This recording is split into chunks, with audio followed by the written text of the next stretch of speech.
Jésus-Christ est Seigneur. Il est sorti du tombeau. Il est Seigneur.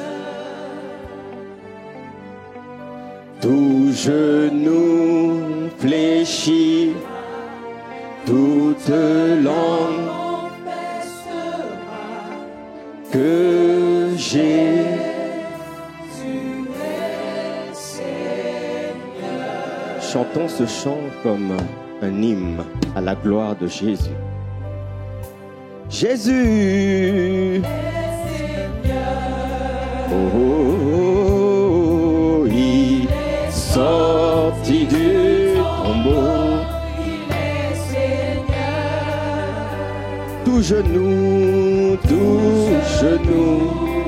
fléchira, toute langue Confessera que mon Jésus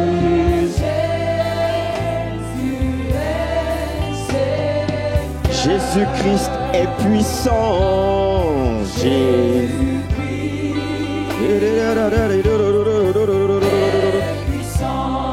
Puissant, puissant, il est sorti du tombeau. Il est puissant. Tout genou fléchira, toute langue que Jésus est Seigneur. Jésus-Christ est vivant. Il est vivant, il est vivant. Ah, il est vivant, et parce qu'il est vivant, je suis vivant. Du tombeau, il est vivant. Tout genou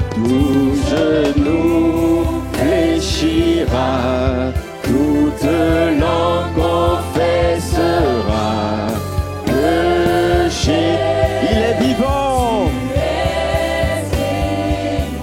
Jésus-Christ est le roi, le roi des rois, le roi des rois est le roi qui règne. Son trône est affermi, son trône est inébranlable. Il est le roi. Tout genou fléchira, toute langue que Jésus est le roi. Mon âme bénit le Seigneur et mon esprit magnifie son nom, car la mort n'a pas pu le retenir, même dans le tombeau. Jésus est Seigneur, même dans le tombeau. Jésus, même dans le tombeau, même dans le tombeau. Jésus est Seigneur, même dans le tombeau. Jésus est Seigneur, même dans ma vie, même dans ma vie. Est-ce que tu le vois? Est-ce que tu le crois? Est-ce que c'est réel? Oh, est-ce que tu lui as abandonné ta vie? Aïe, aïe, aïe, aïe, aïe, aïe, aïe. Oh, dans mon histoire, même dans mon histoire, Jésus est, il est le Seigneur de mon histoire, même dans mon histoire, Jésus est Seigneur. Dans mon présent,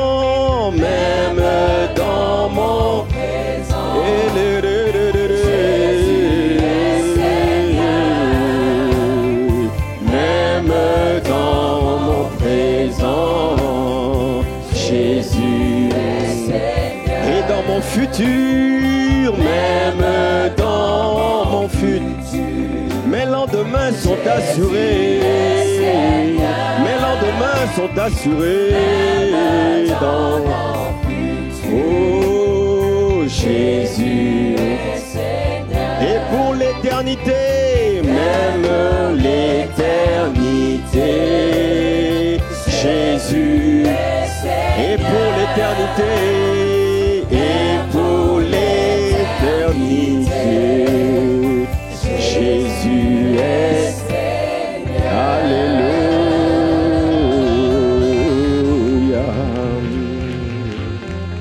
Nous te bénissons, tendre Père. Nous t'honorons. Merci encore pour ce moment. Merci pour ta parole que tu inspires. Seigneur, nous voulons diminuer, nous voulons disparaître. Esprit de Dieu, nous t'invitons, nous avons besoin de toi, nous t'invoquons. Inspire toutes les paroles qui sortiront de nos bouches, ainsi que les pensées qui montent dans notre cœur. Dispose-nous notre entendement, Seigneur. Nous voulons emmener toutes nos pensées captives à ton obéissance. Nous voulons souvenir de ta victoire à la croix sur le mont du Calvaire, Seigneur. Merci pour le salut, Seigneur, et le prix que tu as payé pour ce trésor caché que tu as trouvé dans un champ, qui avait tellement de valeur que tu es parti vendre tout ce que tu avais de plus cher. En fait, tu as donné ta propre vie. Tu as versé ton propre sang. Tu n'as pas regardé ton égalité à Dieu. Tu t'es offert comme un sacrifice expiatoire. Tu as accompli l'expiation, non pas annuelle, non pas ponctuelle, non pas temporaire, mais éternelle, Seigneur. Tu as tracé le chemin. Tu as ouvert la voie. Tu as déchiré le voile. Et Seigneur, par ton sang, nous pouvons désormais avoir accès au lieu le plus merveilleux, le lieu où Dieu réside, la présence, la gloire de Dieu. C'est le lieu très saint, c'est le saint des saints. C'est le saint des saints, c'est le lieu secret, le lieu secret. Nous avons accès en permanence. Désormais, tu nous as réconciliés avec le Père. Tu nous as réconciliés avec le ciel. Tu as ôté le péché du monde. Voilà pourquoi on t'appelle l'agneau qui ôte le péché du monde. Tu as brisé le mur de séparation, le mur de l'inimitié. Tu l'as brisé, tu l'as détruit. Alors nous te rendons toute la gloire, parce que nous n'étions pas dignes, nous n'avons rien mérité. Ce n'était pas, Seigneur, par nos exploits, par nos capacités. Non, rien de tout cela n'a été en mesure de nous assurer le salut, si ce n'est ta grâce répandue, Seigneur, au travers de la foi. Désormais, nous marchons non pas par la loi, mais par la foi. Et nous sommes conduits, non pas par la chair, mais par l'esprit. Merci pour ce que tu as accompli pour chacun d'entre nous, ici présents. La gloire est pour toi en ce jour de la Pâque. Honneur, puissance, reconnaissance au nom de Jésus. Quelqu'un me dit Amen bien fort. Alléluia. Gloire à Dieu. Amen, amen. Vous avez vu, j'ai été bien inspiré. Je me suis accordé avec vous en blanc. Est-ce qu'on peut acclamer le Seigneur pour le chant? Alléluia. Tu peux prendre place dans sa présence. Dis à ton voisin, bonne fête de Pâques. Bonne fête de Pâques. Dis-lui, Christ, notre Pâques a été immolé. Alléluia. Gloire à Dieu. Soyez en tout cas les bienvenus, famille de Dieu. C'est une joie d'être ensemble encore ce matin. et de pouvoir partager la parole. Nous sommes reconnaissants pour la semaine que nous avons eue, qui a été bénie, qui a participé à cette semaine. On peut acclamer le Seigneur qui a inspiré toutes choses, qui a conduit ce moment. Et je te garantis que ta vie ne sera plus la même. Non, elle ne sera plus la même. Pour toi qui as participé à ces temps, il y a quelque chose il y a une nouvelle dimension qui a été relâchée sur ta vie, sur ta destinée, au nom de Jésus. Amen.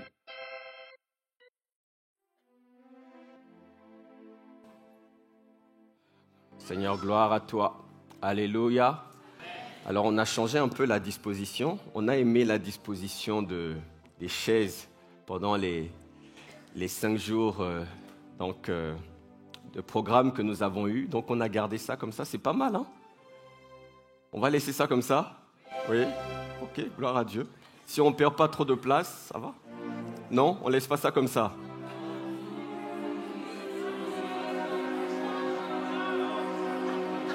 Bon. Je ne comprends pas. Donc on verra ça plus tard. Laissez tomber.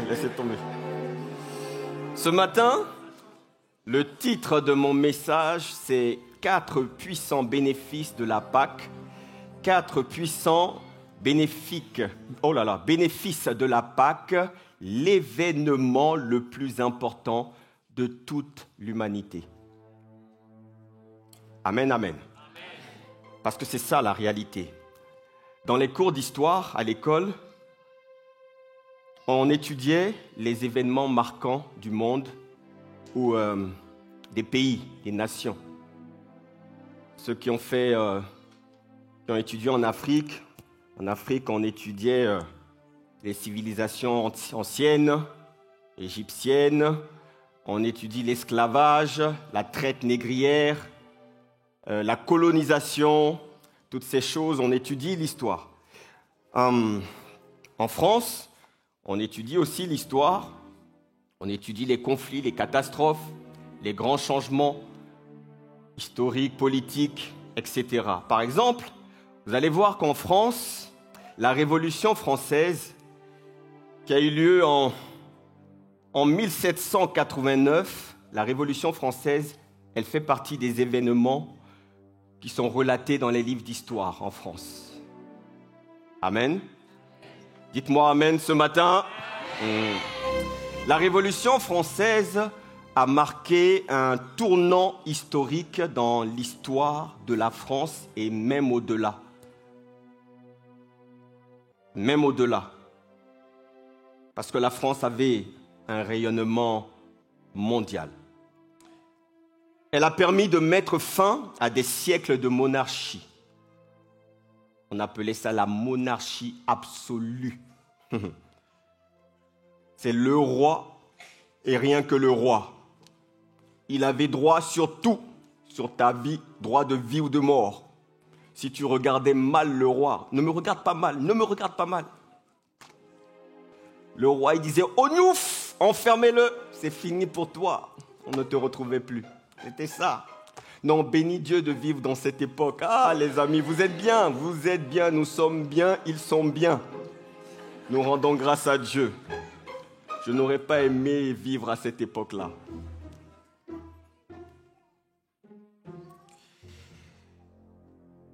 Donc, la Révolution française a permis de mettre fin à cette monarchie et elle a contribué aussi à éveiller dans le cœur des gens des idéaux de liberté, d'égalité et de fraternité. Waouh! La Révolution a entraîné des changements profonds dans la société française et d'ailleurs, elle a inspiré beaucoup de mouvements révolutionnaires dans le monde entier, pas qu'en France, dans le monde entier. La Révolution française a commencé... le pasteur ce matin nous fait un cours d'histoire. Au moins, tu vas sortir avec des nouvelles connaissances, des choses que tu avais oubliées. Tu vois, tu avais oublié parce que ce sont des choses qu'on avait apprises. Donc, elle a commencé par ce qu'on a appelé la convocation des États généraux en 1789. Et cela par le roi Louis XVI.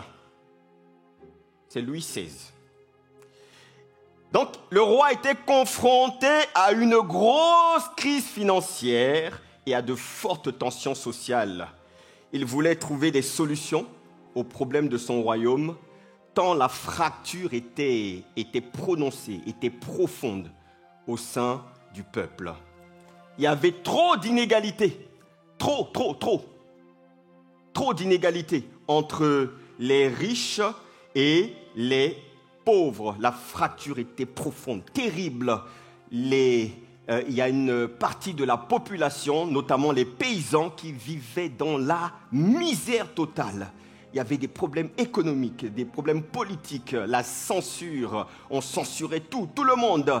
Et les impôts, le poids des impôts pesait sur une petite partie de la population. Ces impôts qui étaient imposés par la noblesse et le clergé. En fait, la société était répartie en 3 catégories. Il y avait les nobles, c'est-à-dire les riches. C'était la plus petite catégorie, mais ils détenaient tout avec le clergé. C'était aussi bon d'être un religieux. Ah, parce que le clergé était très influent et très riche. Vous voyez? Et puis, à côté de cela, il y avait ce qu'on appelait le tiers-état. Le tiers-état. Donc, ça, c'était les misérables, les pauvres. Vous voyez? Les pauvres, ceux qui n'avaient rien. Ceux qu'on écrasait, ceux qu'on oppressait. Et donc, à un moment donné, le mécontentement envers ce régime absolu a été généralisé. Il y a eu un mouvement terrible, tu vois. Les gens ne pouvaient plus supporter que tous les droits soient détenus dans les mains d'une petite partie qu'on appelait l'élite. Et le peuple aspirait à de nouvelles réformes profondes. Il voulait abolir les privilèges, la noblesse, le clergé. Ouais. Et voulait apporter plus de justice et d'égalité au sein de la société. C'est dans cette atmosphère qu'en fait la Révolution française a commencé, bien-aimé. Tu vois, elle a commencé et il y a eu plusieurs temps forts. Parmi ces temps forts, il y a ce que nous célébrons le 14 juillet de chaque année. Le 14 juillet, nous célébrons la prise de la Bastille parce que la prison de la Bastille était le symbole du pouvoir oppressant. C'est là que le pouvoir enfermait tous ceux qui osaient parler, se rebeller. Ils étaient enfermés. Donc la Bastille, c'était un bastion. Les murs, oh, la Bastille, il ne fallait pas aller là-bas. C'était terrible. Et le 14 juillet, il y a eu cette prise de la Bastille. C'était terrible. Vous voyez? Un autre événement important qui s'en est suivi, c'est la Déclaration des droits de l'homme. Donc, s'en est suivi ce qu'on appelle la Déclaration des droits de l'homme et du citoyen qui a eu lieu en août 1789. Et donc, dans cette déclaration, on a donc proclamé les principes fondamentaux de la liberté, de l'égalité, de la fraternité. Et c'est ça qui a servi de base idéologique à la Révolution. Et comme je vous l'ai dit, qui a influencé beaucoup de mouvements révolutionnaires dans le monde entier. Et donc, voilà pourquoi on appelle la France le pays des droits de l'homme. Vous le savez, ça? Quelqu'un dit Amen. Bon, après, il y a eu d'autres événements, la chute de la monarchie, la proclamation de la Première République. Et puis, s'en est suivi un temps de transition, un temps un peu difficile, où il fallait passer le cap. Et c'était un temps assez trouble, marqué par la terreur, les oppressions, la répression, les arrestations, les exécutions. C'est l'époque où il y avait encore la guillotine. De couper la tête.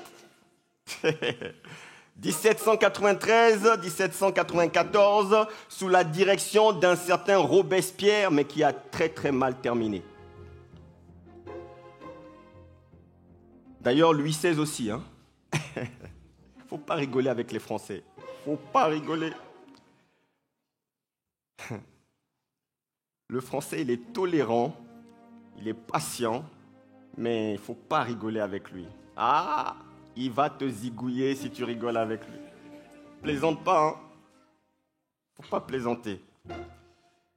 Et donc, après cette époque, c'est là que la Révolution française prendra pratiquement fin avec l'arrivée de celui qu'on appelle Napoléon Bonaparte, qui est venu, certes par un coup d'État, mais ensuite qui deviendra un empereur. L'empereur, apparemment le plus grand français, en tout cas. Et à partir de là, c'était la fin de la Révolution et on est rentré dans ce qu'on appelle l'ère napoléenne. Quelqu'un dit Amen. Acclame le Seigneur qui te fait des cours d'histoire pour le pasteur qui te fait un rappel ce matin. Tu vois, le parcours de ces événements nous permet de comprendre ce qui s'est réellement passé. En histoire, c'est ça. Il faut comprendre les raisons de ce qui s'est passé, ce que ça a produit, les conséquences, en faire le bilan et puis tirer des leçons, retenir des leçons pour que cela ne se reproduise plus. Mais j'aimerais ce matin dire une chose, bien-aimé. Dis à ton voisin, le pasteur a une chose à te dire. S'il ne te regarde pas, regarde l'autre voisin et parle à l'autre voisin, parce qu'il y a toujours des gens qui ne veulent pas. C'est le jour de Pâques, mon ami, sois détendu. Même si c'est la première fois que tu es à l'église, sois détendu. Tu vois, tu ne peux pas t'intéresser aux événements historiques, aux faits historiques les plus importants, les plus marquants de l'humanité, des pays, des nations, sans te référer à la Bible. Alléluia. Je répète, tu ne peux pas t'intéresser à l'histoire, aux faits le plus important de l'humanité sans te référer à la Bible. Tu vois, plus que les livres d'histoire, la Bible relate en réalité tous les événements les plus percutants, les plus vibrants, les plus importants, les plus impactants de toute l'humanité entière. Dis Amen à cette parole. Dis Amen encore. Tu vois, le royaume de Dieu est également une école. Et dans cette école, le livre de base que tu dois étudier, c'est la Bible, mon ami, c'est la Bible. Elle t'apprend tout. Elle t'apprend l'histoire, la géographie. Elle t'apprend quoi? La science. Elle t'apprend les lois. Elle t'apprend la sagesse. Elle t'apprend comment tu dois vivre. Elle t'apprend comment tu dois te comporter. Elle t'apprend tout. Non, la Bible, mes amis, il faut serrer la Bible. Il faut la serrer. David dit, je serre ta parole contre mon cœur. Le gars là, il avait tout compris. Dans la Bible, de Genèse jusqu'à Apocalypse, il existe plusieurs événements. Il y en a certains qui sont passés, il y en a d'autres qui sont à venir. Tu vois, la Bible, c'est le livre du passé, du présent et du futur. Jamais démodé, toujours actuel. Alors, dans la Bible, il y a des événements qui ont bouleversé les êtres humains, pas seulement sur le plan naturel, mais bien au-delà. Pas seulement de façon temporaire, mais aussi sur le plan spirituel, invisible et éternel. Nous découvrons dans la Bible ce qu'on appelle le plan glorieux de Dieu pour l'humanité. Et ce plan est motivé par une seule chose, c'est son amour. Ton Amen est faible et petit. Alors, pourquoi je prends le temps de dire tout ceci? Pour la simple et bonne raison que Pâques, je l'ai dit tout à l'heure, mais je le répète parce que je veux que ça soit ancré dans ton esprit, bien-aimé, si tu ne le savais pas. Pâques que nous célébrons aujourd'hui est, depuis que le monde existe, a été créé, l'événement, bien-aimé. J'ai bien dit, depuis que le monde a été créé, Pâques est l'événement le plus important de toute l'humanité. Le plus important. Pour tous les hommes, de toutes les races, de toutes les nations, de toutes les époques. Pâques, c'est l'événement le plus important. Dis Amen. Amen. Comment, pasteur? Oui, il n'y a pas d'autre. Cherche, je te défie de me trouver un événement plus important que la Pâque. Autant dans ta vie que dans ce monde, que dans l'histoire, il n'y en a pas. Qu'est-ce qui a pu bouleverser l'humanité plus que la Pâque? Dis-moi. Je t'écoute, s'il te plaît. Il n'y en a pas. Il n'y en a pas. Jésus est le seul qui a bouleversé l'humanité. D'ailleurs, vous avez vu qu'on compte le calendrier de zéro. Le point zéro, c'est Jésus. Le point zéro, c'est Jésus. Qu'on le veuille ou pas, on dit 1900 quelque chose, 700 quelque chose avant Jésus-Christ. Et puis après Jésus-Christ, c'est le point de référence. C'est le point de référence. C'est l'événement le plus important. Plus important. Je prie ce matin que le Saint-Esprit puisse t'éclairer et t'accorder une nouvelle compréhension de la réalité, de la valeur de la Pâque. Dis Amen, acclame le Seigneur pour sa part.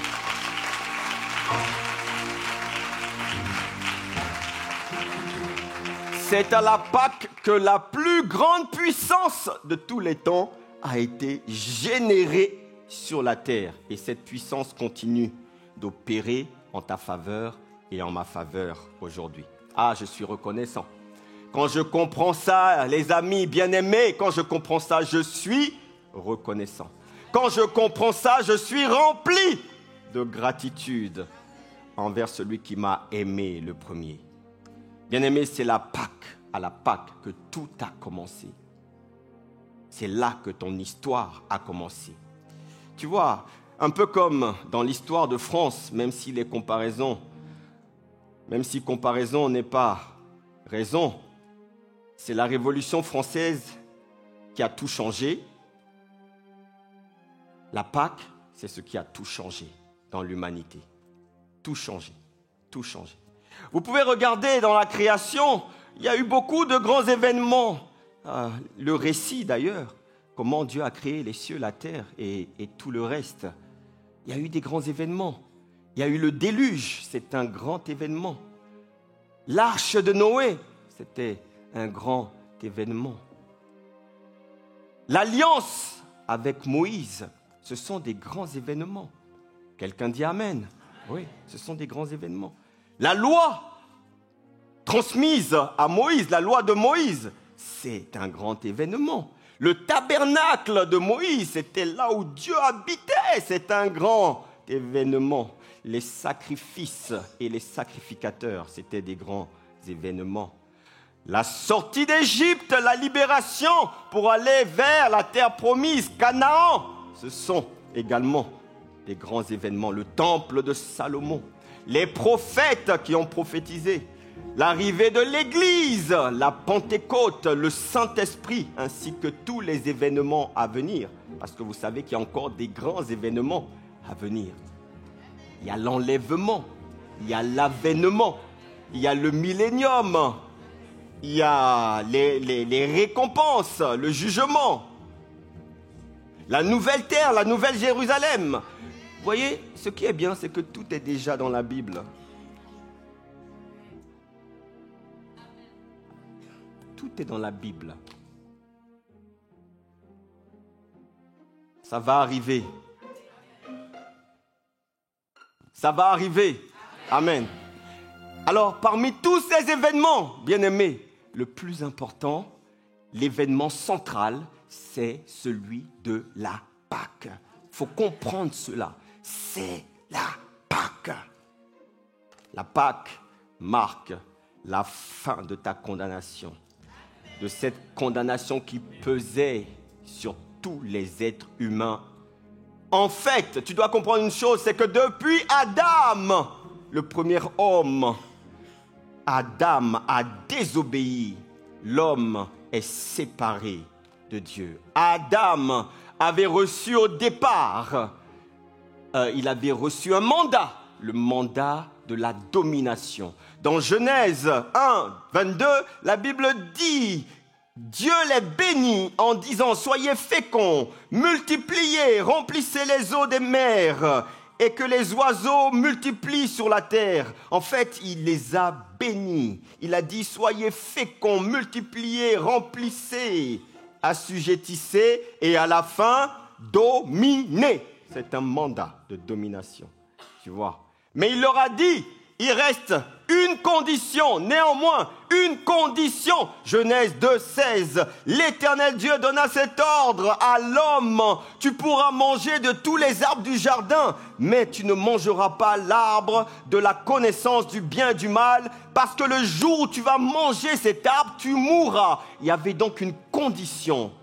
Pour dominer, il fallait obéir à cette condition. Or, bien-aimés, nous connaissons la suite de l'histoire. Adam a désobéi, un peu aidé par sa femme et beaucoup séduit par le serpent. Mais au final, il a désobéi, il a failli. Et lorsqu'il a failli, l'avertissement qui avait été prononcé par Dieu a été exécuté.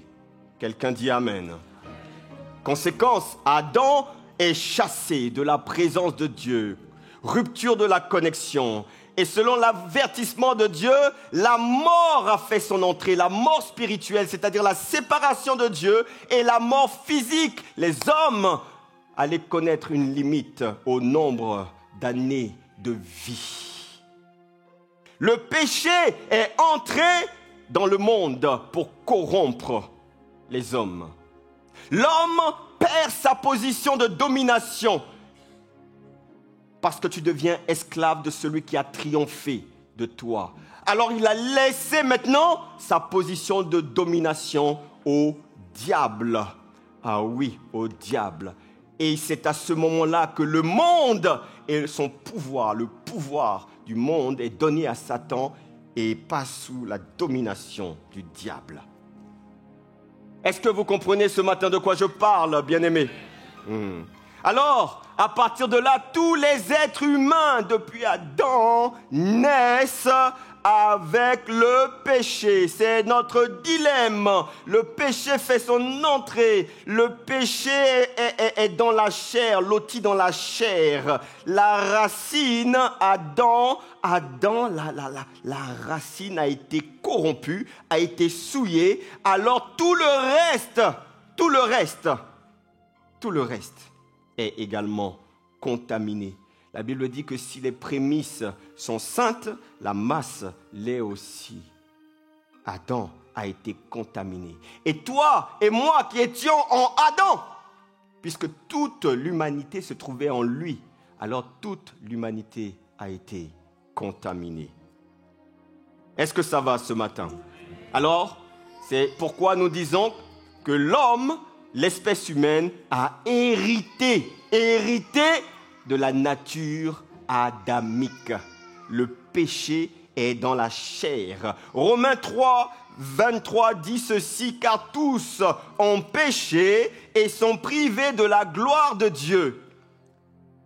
Romains 5, 12 dit, c'est pourquoi, comme par un seul homme, le péché est entré dans le monde, et par le péché la mort, et qu'ainsi la mort s'est étendue sur tous les hommes, parce que tous ont péché. Alors, bien-aimé, tu vois, lorsque tu viens sur la terre, tu as des problèmes naturellement. Tu as des luttes. Il y a des forces qui sont en toi, qui te combattent. C'est la chair.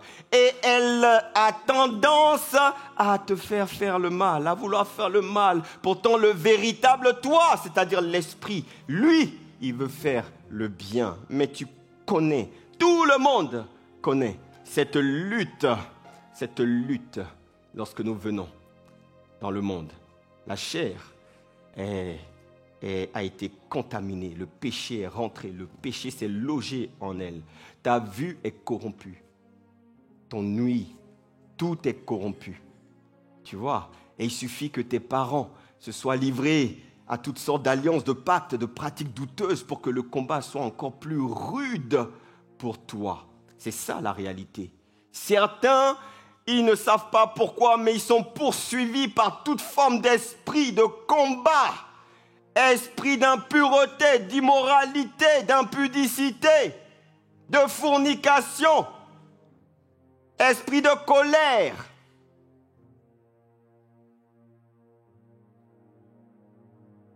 Esprit de pauvreté, esprit de mort.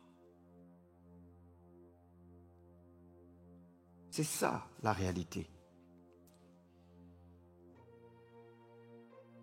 Il y a des gens qui luttent parce qu'ils sont réclamés. Leur destinée est réclamée. Leur vie est réclamée.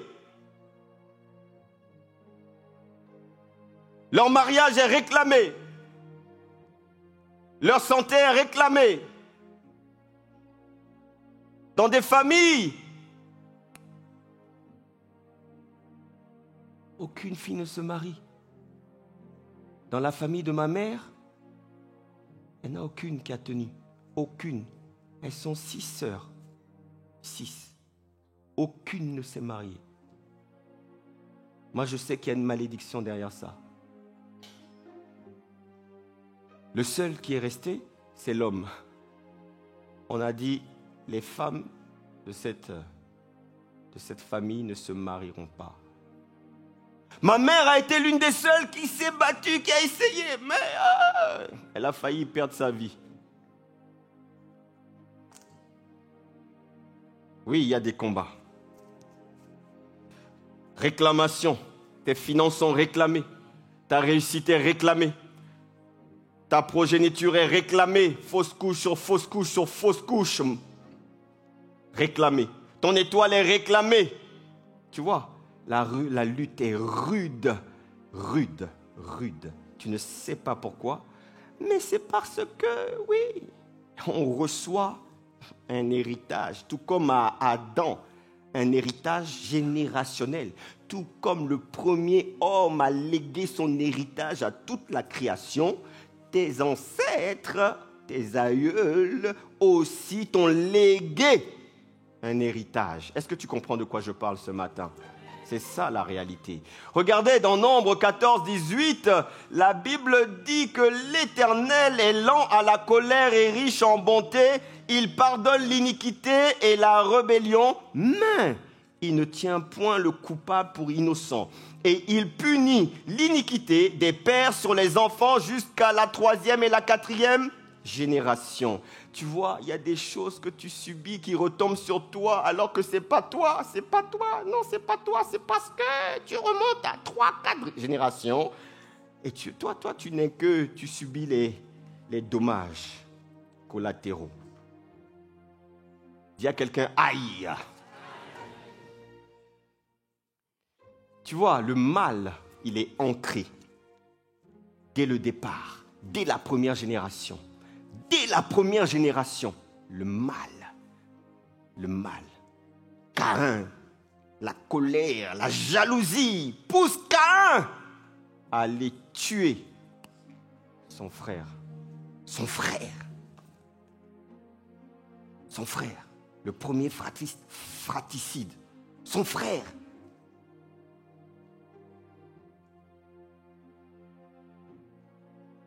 C'est ça la réalité. Alors oui, parfois, on lutte. C'est toi qui payes les pots cassés. Mais tu te bats. Ça, c'était la condition des hommes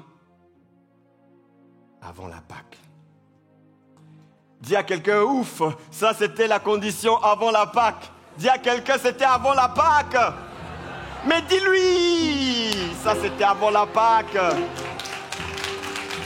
Ça c'était avant la Pâque. Ça c'était avant la Pâque. C'était avant la Pâque. C'était avant la Pâque. Tu vois?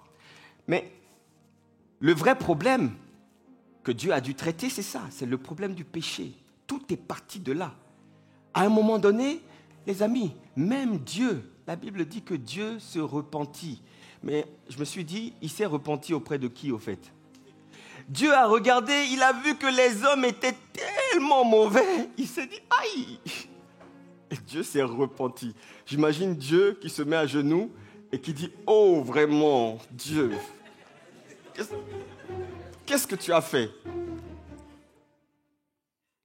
Dieu s'est repenti. Waouh! Vous imaginez la chose? Et il fit affliger en son cœur. Genèse 6. Affligé. Il regrette. Ah, il demande pardon. Et là, il prend une décision radicale. C'est de tout raser et de repartir à zéro. Oh! Je vais tout balayer. Noé.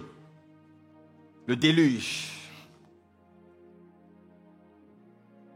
Et Dieu est reparti avec une nouvelle famille, un nouveau départ. Quelqu'un dit Amen. Mais Dieu avait un plan. Dis à ton voisin, Dieu avait un plan. Dieu avait une solution. Et à plusieurs reprises, Dieu teste en fait la solution. Dieu évalue la solution. Première évaluation de cette solution. Il le fait avec un homme qu'on appelle Abraham. Dans Genèse 22, à partir du verset 1, on va lire cette histoire qui est très intéressante.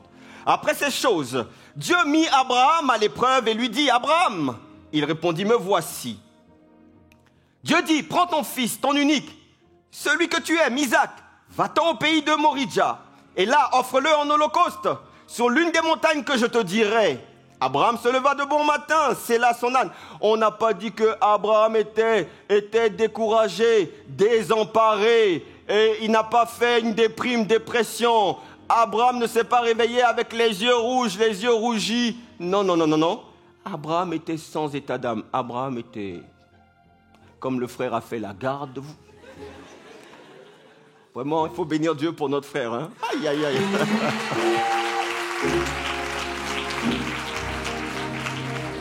C'est les ambianceurs, tu vois? Il y a les ambianceurs. Quand tu as un gars comme ça, je t'assure, hein, tu n'as pas besoin d'alcool ou quoi que ce soit pour... Tu vas le suivre. Il va t'emmener. Tu vois, il dit à Abraham, il s'est levé de beau matin, il sella son âne, il prit avec lui 2 serviteurs et son fils Isaac. Il fendit du bois pour l'holocauste et partit pour aller au lieu que Dieu lui avait dit. Le 3e jour, Abraham, levant les yeux, vit le lieu de loin. Et Abraham dit à ses serviteurs, vous restez ici avec l'âne. Vous savez, je vous ai dit, hein, dans le combat de la destinée, tout le monde ne peut pas aller jusqu'au bout avec toi. Donc là, il leur a dit, vous restez là. Le chemin à parcourir là, c'est moi et moi seul. Moi et oui aussi le futur sacrifice. Mais son fils ne le savait pas encore. J'imagine le fils, quand il avançait, il parle de sacrifice, je ne vois pas d'âne, je ne vois pas de bouc, je ne vois pas de taureau. C'est quand même bizarre. Restez ici avec l'âne. Moi et le jeune homme, nous irons jusque là pour adorer et nous reviendrons auprès de vous. Abraham prit le bois pour l'holocauste, le chargea sur son fils. En plus, il lui met le bois. Aïe. Non seulement, non mais vraiment. Et puis le fils là, il est vraiment obéissant, hein. Il est docile. Aujourd'hui, un enfant récalcitrant, hey, papa, laisse tomber, moi je viens pas avec toi. Ton histoire là, c'est bizarre. Garde ton bois, ciao, baba. Non, Isaac, tu vois, c'est l'agneau qu'on emmène à l'abattoir. Isaac, c'était une image de Jésus, l'agneau qu'on emmène. Il n'a pas dit un mot et il s'est chargé du bois pour son sacrifice, son holocauste, de la même manière que Jésus aussi s'est chargé du bois pour être sacrifié.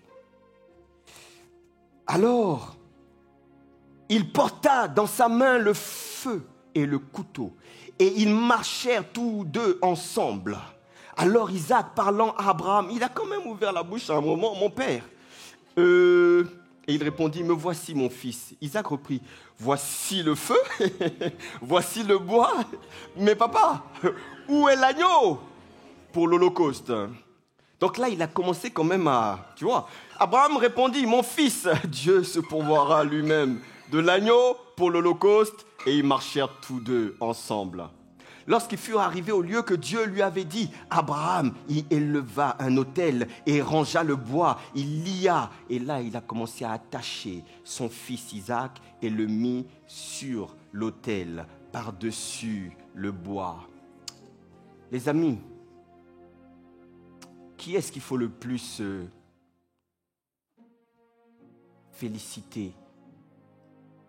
Par qui es-tu le plus impressionné? Abraham ou Isaac? Non, il y a compétition, les amis. Il y a compétition. Ah!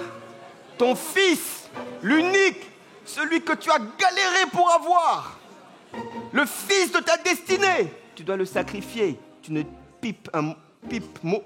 On dit ça, hein, pipe mot.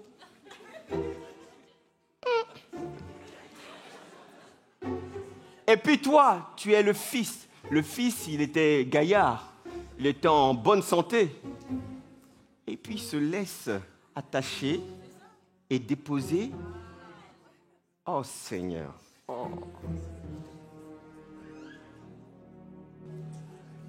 Abraham et Isaac, c'est une représentation de Dieu le Père et Dieu le Fils. Oh, shadadadadabo.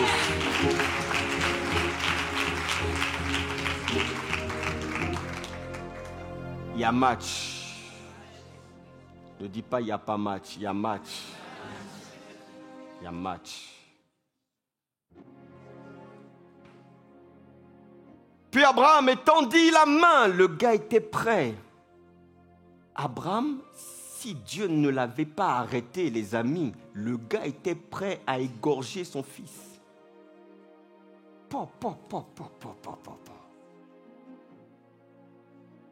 Est-ce que vous comprenez pourquoi on l'appelle le père de la foi? Est-ce que vous comprenez pourquoi c'est le modèle, la référence en matière de foi? Le gars était prêt Le gars était prêt.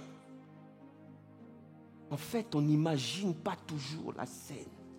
Mais le gars avait une telle foi, une telle confiance en Dieu, qu'il savait que même s'il tuait Isaac, Dieu est trop bon, il est trop juste.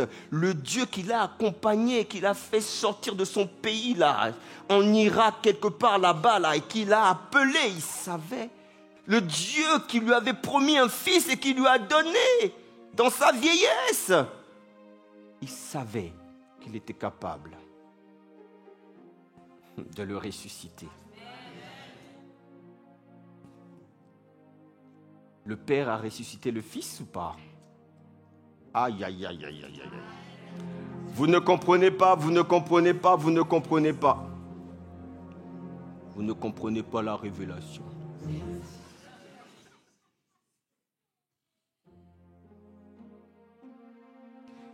Il prit le couteau pour égorger son fils. Alors, l'ange de l'Éternel l'appela des cieux. « Abraham, Abraham !»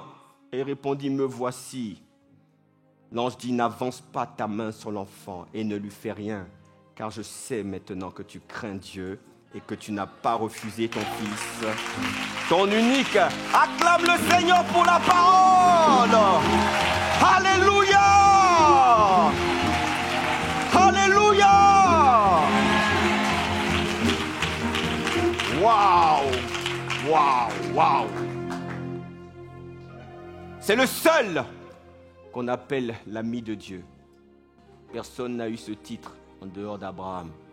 L'ami de Dieu. Dieu l'a respecté. Dieu a respecté Abraham. Un homme peut faire ça? Parce que Dieu se voyait en lui. C'est ce qu'il devait faire plusieurs générations plus tard.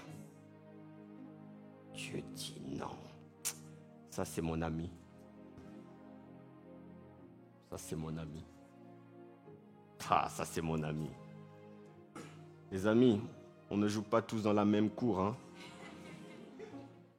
Ah, on ne joue pas tous dans la même cour. Dieu est juste avec tout le monde, mais il réserve un traitement.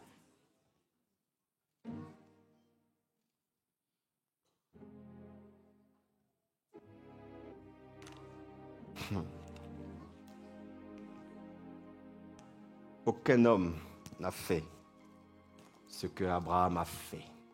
Il a passé brillamment, avec mention, plus, cette épreuve. Alors vous voyez ici, c'était un test de ce principe qui apparaît.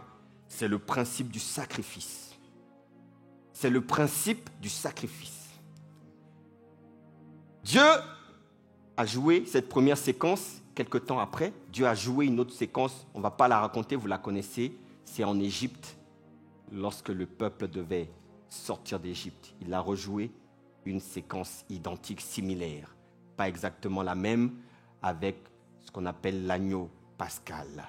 Le principe, c'est le principe du sacrifice. N'oubliez pas, le problème qu'il fallait résoudre, c'est celui du péché. Pourquoi? Parce que le péché conduit les hommes à la mort, à la mort. Et ce n'est pas le dessein que Dieu a réservé pour l'humanité. Alors il fallait résoudre ce problème. Alors Dieu a mis en place un nouveau protocole. Tu vois,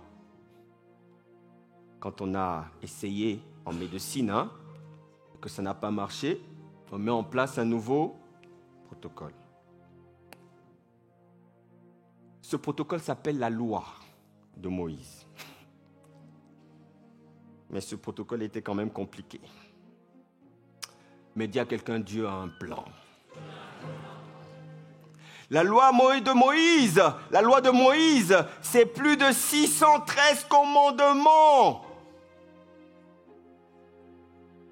613 préceptes, parmi lesquels tu as 365. Tu vois, il y a 365, écoutez-moi bien. Il y a 365 commandements. Tu feras. Et il y a 248 interdictions. Combien de jours il y a dans une année? Hey! Un commandement pour chaque jour. Oh là là là là là là là. Un commandement pour chaque jour. Comment tu fais pour retenir 365 plus 248, ce qui fait 613 commandements. Ça, tu dois faire, ça, tu ne dois pas faire. Ça, tu dois faire, ça, tu ne dois pas faire. C'est pour ça, bien-aimés, je vous dis souvent, arrêtez ça. La vie chrétienne, les gens viennent voir. Pasteur, est-ce qu'on peut faire ça? Est-ce qu'on peut faire ça? J'ai dit, la vie chrétienne, sous la grâce, c'est pas ça. Là, tu es sous la loi. Sors de là. Est-ce qu'on peut faire ça? Est-ce que je peux faire la cuisine à un frère? Est-ce que je peux... Sors de là! Laisse le Saint-Esprit te conduire! On n'est plus sous la loi! Écoute pas la musique du monde, t'habilles pas comme ça, porte pas des boucles d'oreilles, arrête, t'as pas le droit de mettre des nattes. Oh, laisse les gens tranquilles, oh, laisse les gens...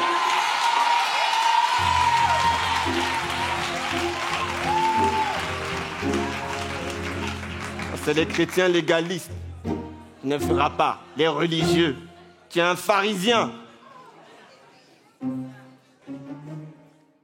Laisse les gens. Nous sommes sous la grâce. C'est le Saint-Esprit qui conduit.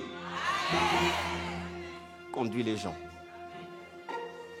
La loi, c'était compliqué. La loi a révélé l'incapacité des hommes à pouvoir obéir la loi. Impossible. En plus, il y avait dans cette loi des lois morales, des lois cérémonielles, des lois rituelles, des lois civiles, des lois spirituelles. Comment tu fais dans tout ça? Et les gens n'y arrivaient pas. Ils ne pouvaient pas. Comment tu vivais à cette époque, les amis? C'est bon d'être en 2024.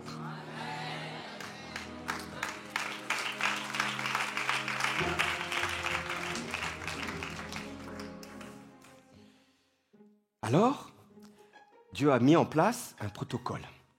En plus de cette loi, Dieu a trouvé cette solution temporaire. Je vous ai dit, le sacrifice. Mais cette solution, elle donnait un répit temporaire. Cette solution, c'était le sacrifice qui avait lieu une fois par an. Sacrifice par lequel les péchés étaient couverts. Les péchés n'étaient pas ôtés, les péchés étaient couverts. Pour un an, c'était un abonnement qu'il fallait reconduire chaque année. Aïe, aïe, aïe, aïe, aïe, aïe, aïe, aïe, c'est compliqué. Chaque année, et chaque année, c'était rude. C'était rude. Tu vois, l'Ancien Testament, c'était une autre approche que le Nouveau Testament. Dans l'Ancien Testament, tu t'approchais avec prudence de la présence de Dieu. Dans Lévitique 16, 2, regardez ce que dit Lévitique 16, 2. Qu'est-ce qui se passe là? Lévitique 16, 2. Je n'ai pas écrit le verset.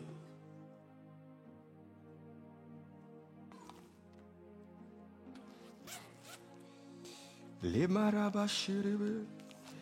Ce matin, c'est la Pâque. On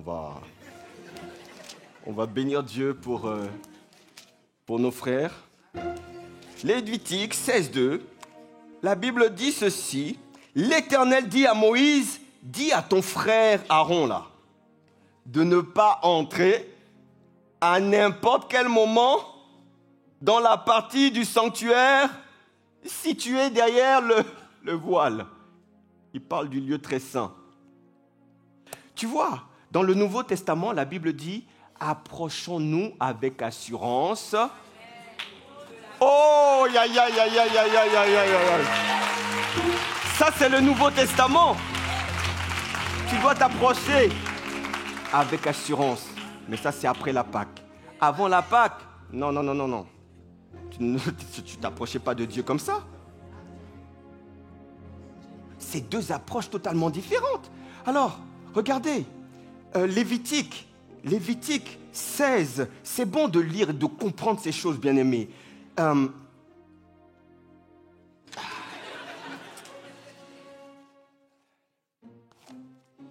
Lévitique 16, je suis obligé de vous lire ça. Lévitique 16, les amis, Lévitique 16. Donc j'ai lu le verset 2. Je vais continuer. Tu vois, derrière le voile, devant le propitiatoire qui recouvre l'arche, le propitiatoire était en or. L'arche était en or. Sinon, il quoi? Il mourrait. Il mourrait. T'imagines, tu vas aller dans la présence de Dieu et tu es frappé. Il mourrait.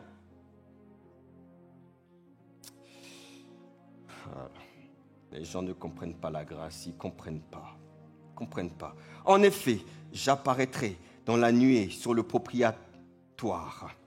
Voici de quelle manière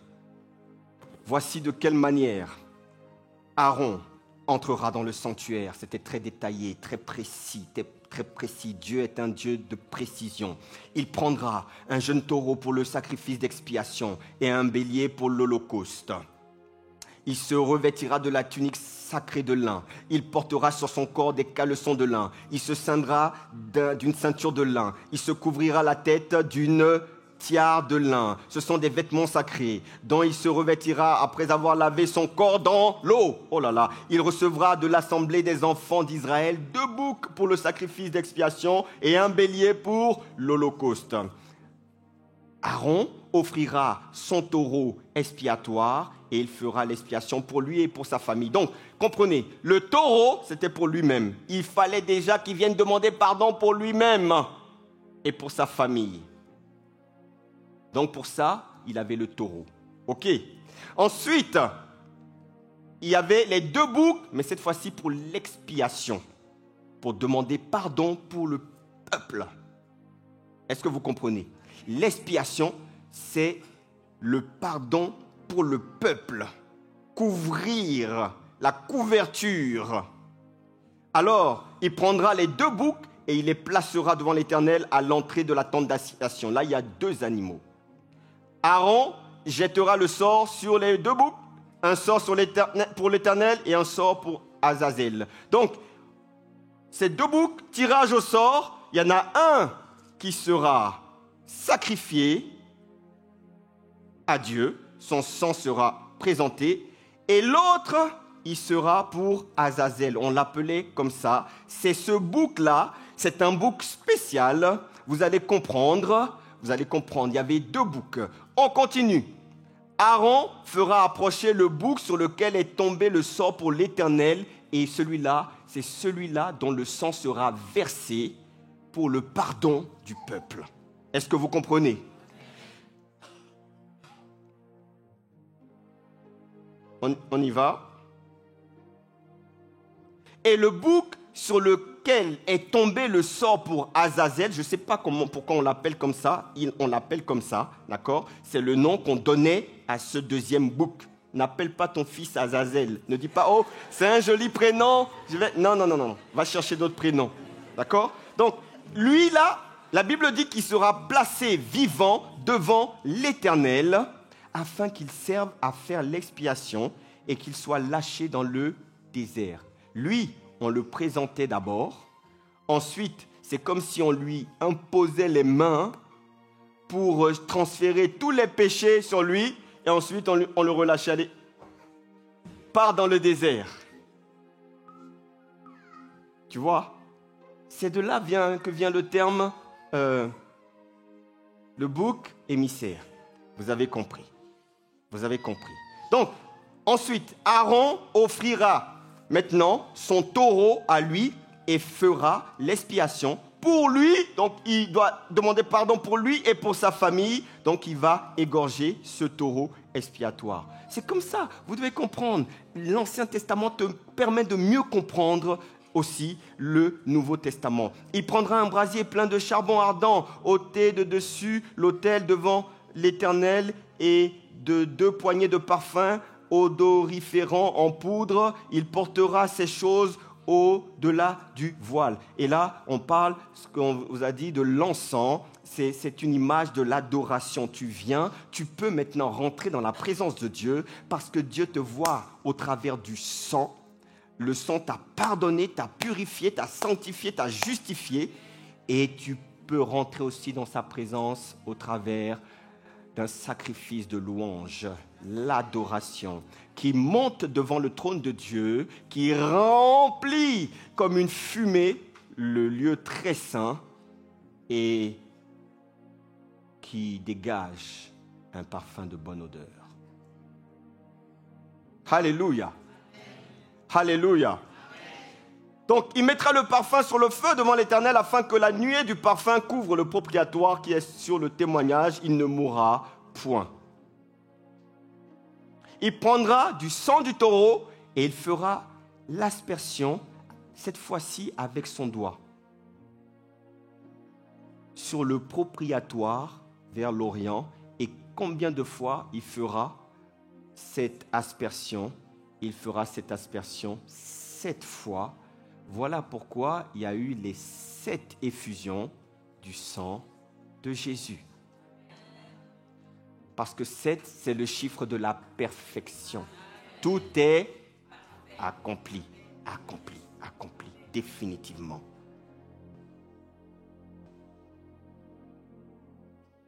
Bon. On peut lire la suite, vous pourrez lire la suite, mais bon, l'essentiel, je crois, l'essentiel est dit. On peut lire la suite jusqu'au verset 31. Non, pas au verset 31. Enfin, bref, on peut lire la suite, mais je crois que l'essentiel a été dit. Donc ça, c'était une solution. OK? Vous avez compris? C'était une solution, mais qu'il fallait renouveler chaque année. Et c'était l'exercice le plus périlleux.